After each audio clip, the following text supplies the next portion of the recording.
Kelly and Brian, we talked with Sanders, who says he's ready to do everything he can to put forward those issues he really cares about. One of them is immigration. He says he's going to do all he can to protect and unite undocumented families, not divide them.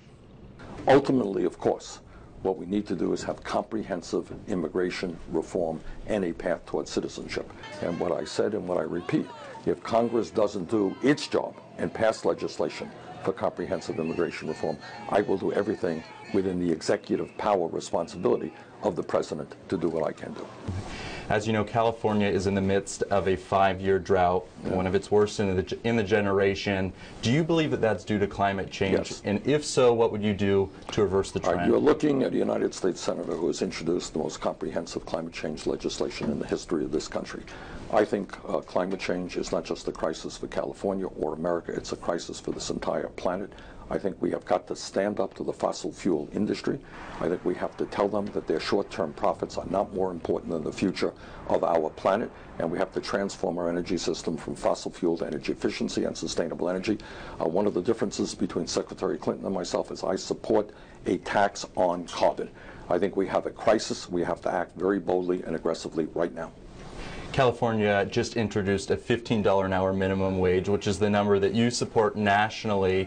To what extent have you been influenced by California, and what do you say to the small business owner who worries that's too much? Well, I think the advantage of doing it nationally is that everybody's going to be in the same boat. Look, the truth is people can't live on the $7.25 an hour minimum wage. In my view, in the United States of America, if you live 40 hours a week, if you're working 40 hours a week, you should not be living in poverty.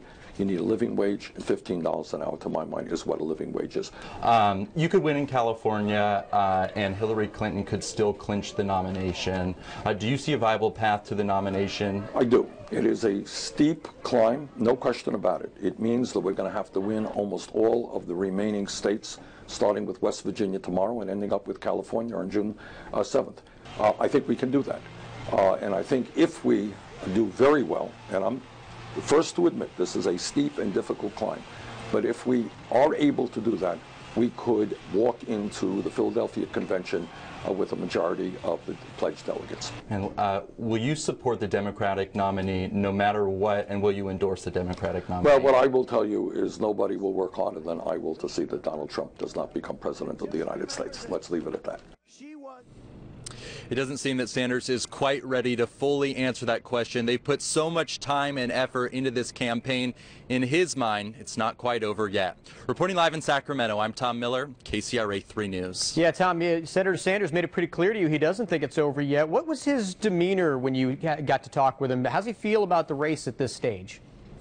Yeah, talking with him, he is projecting this outward confidence. Obviously, it's hard to know how he is feeling on the inside, but just being here, you have 16,000 people screaming their heads off at your every word. It's easy to see how, after seeing something like this, he would feel pretty good about his campaign.